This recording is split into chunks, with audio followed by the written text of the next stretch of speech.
Um, Welcome back to the YouTube channel Malawian Cameras.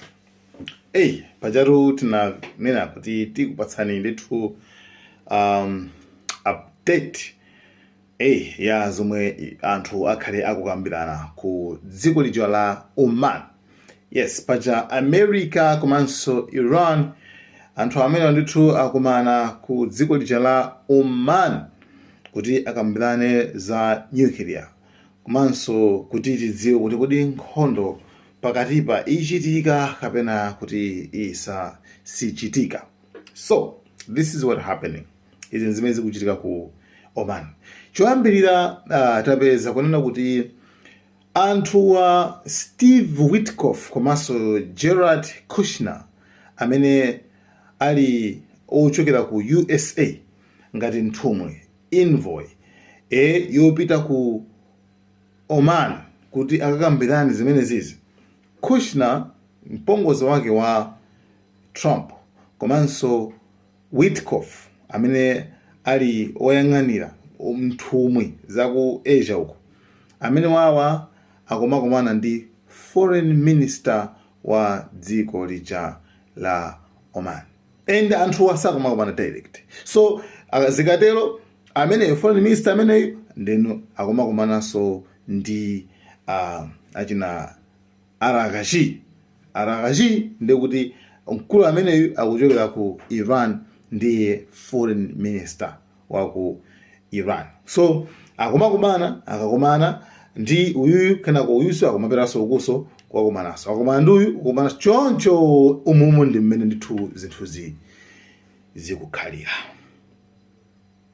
I don't know kuti why sakumakomana chifukwa chani.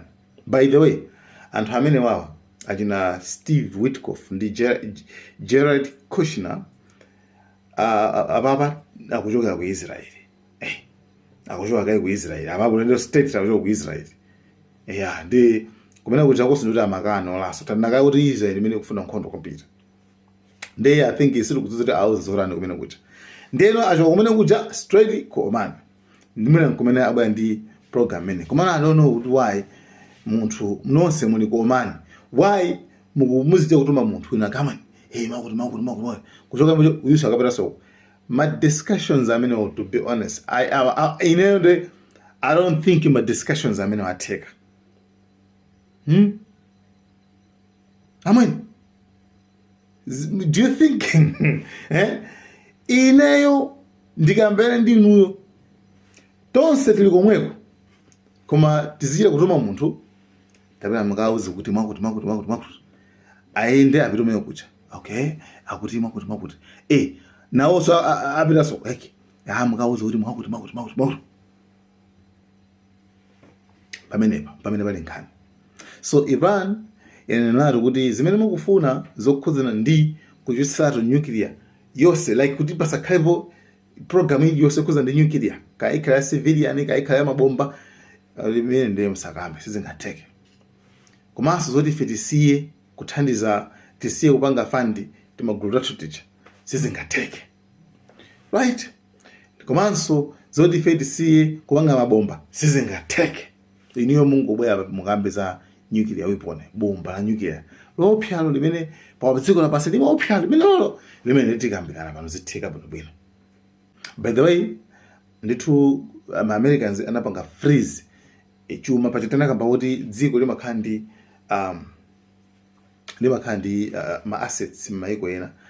Iran ili ndi 100 billion US dollars. 100 billion US dollars.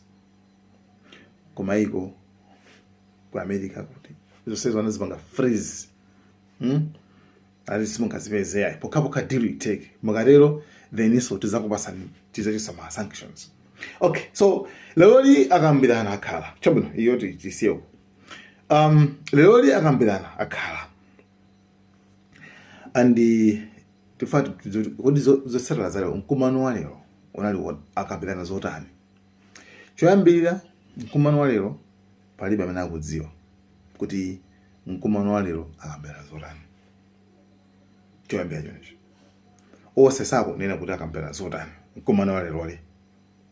koma chimene chikudziwika chene kuti anthu agwirizana zoti akumaneso akambiraneso kachikena ma-talks akupitirirabe, right? Koma mkatikati okay, pamene anangomaliza kukambirana zawo zimene akambirana nazo, USA pompo ma-sanctions zibalo. Irani ili kale ndi ma-sanctions ambirimbiri, right? Zibalo musatere simungatere simungapangezi koma panopanso ndithu apereka ma-sanctions kuma zimaship zimatankala zawo zokwana 15 zimene zimarutsa oil wagulitsa kumayiko ena zimene azipanga sanction kwanda zoti izi zisazayendeso azipanga sanction, meaning kwenda kuti akuti akufuna ayipase pressure kuti iyoyo isagulitse ndithu mafuta awo kumayiko ena. Ndiye mashipi aja akapanga sanction akapasa zibalo akaoneka kuti dalili lake madzi ena ake, right? Kumene kuja kumene amawagwira. That's why masitima ena amene apita ku Venezuela kakuti amene amagwira aja mati sanction ship kuti chistima chinachipanga sanction ichi tinachipasa chibalo, meaning kuti chinthucho achiletsa kuti chisamayende. Nde zimaship zokwana zimatankala zimene 15 zimene Iran ikugwiritsa ntchito kupititsa mafuta mayiko ena, especially kuti mayiko ake amakhala omwe amene nawonso amakola mtima kuti ife tigulabe mafuta, si Iran anawo zoti mafuta asamagulitsa mayiko ena. Ndiye maship zimene zozo azipanga sanction kuti nakuti ndithu zisamayende, meaning kuti zikazayenda sazizigwiraso, right? So kumbali ina uku zikuenda choncho yayi ndithu aujenawa Trump ndomene sipona kwauza anthu kuti ma-Americans miranimo ofunika mutulukemo mmene ndithu mutulukemo Iranimo chifukwa meaning zimene zamakuta kunena pa nthawi imene akufuna kuti Trump kondo dziko la mutuluke nzika zathu tuluka nimene kuti that's what they do. Siza chilendo chifukwa even time imene ankakambirana Trump ndi Putin anabwera ku Alaska ku America kukambirana za nkhondo ya Ukraine, basi ati umakambirana kumbali ndi kumaopeza kapanda system ka Trump awana ngati kazimagwira yosai Putin akapanda kuvomera koma Putin anangobwera nkumonesa show kuti say inera send Putin inera say so ngapangeza kuposa ndine ya ngurani dilo sathekabe ananyamuka kumene kuchako ayesala kwiya nkhondo sinathepe, right? Mayiko amene ali ndi nyukiliya samaseweresedwa yayi ndime mudziwe Iran ikazamkha nyukiliya penepo mudzaonaso kuti chizachitika njani. Pano pafuna zipanga mpuli kwambiri njani, right? Ndakuona bezo kuti Iran bi still betu ndi kuthekabe kwena kakeso. Iran amsamadziwa Iran kuli IRGC, Iranian Revolution Guards, right? Chabino okay, dziko limakhanda asilikali, right? Dziko limakhanda asilikali, Iran ndi asilikali ame asilikali, okay? Chabino think uchinenga yapangaujo zima anyway mune musema I think okay industry kade ningomalize ma fast fa dzinenga zoti sigwira industry kade. So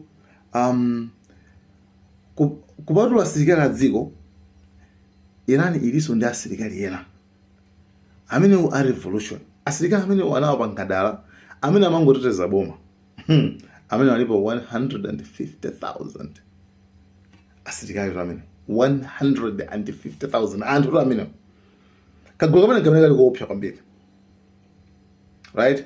Ndikamene UN yakapanga lebo kuti kagulu kamene akuti IRGC ndi terrorist akuti kagulu kandikachi zikawenga kutero. So nkhani ndimeneyo yeah, Trump amukonda zimenezo akambiyana kumopyeza kama ngazima kugila, I don't know, kama this is what is happening ku dziko la Iran. Ndiyeno pakadali pano apereka ma sanctions to komano mbali ya Iran yanakuti ayi it was a good start, akuti ayamba bwino koma sakugiza naso kuti atanso ma discussions atanso apitilire pamenepo ndeyitwa kuti kusogolo kuno zikhale zotani kwina akawuza anthu kacho kanimene ngati ukopyeza chifati bwemo pa but Trump, you know, with Trump you cannot predict, right? Sunga, like, you know. So guys, thank you so much. TV releases so up to dinner ngati zitakhale kuti muli mosamizinga khaliyemo ndithu tikudziwitsana. Thank you so much. Now I can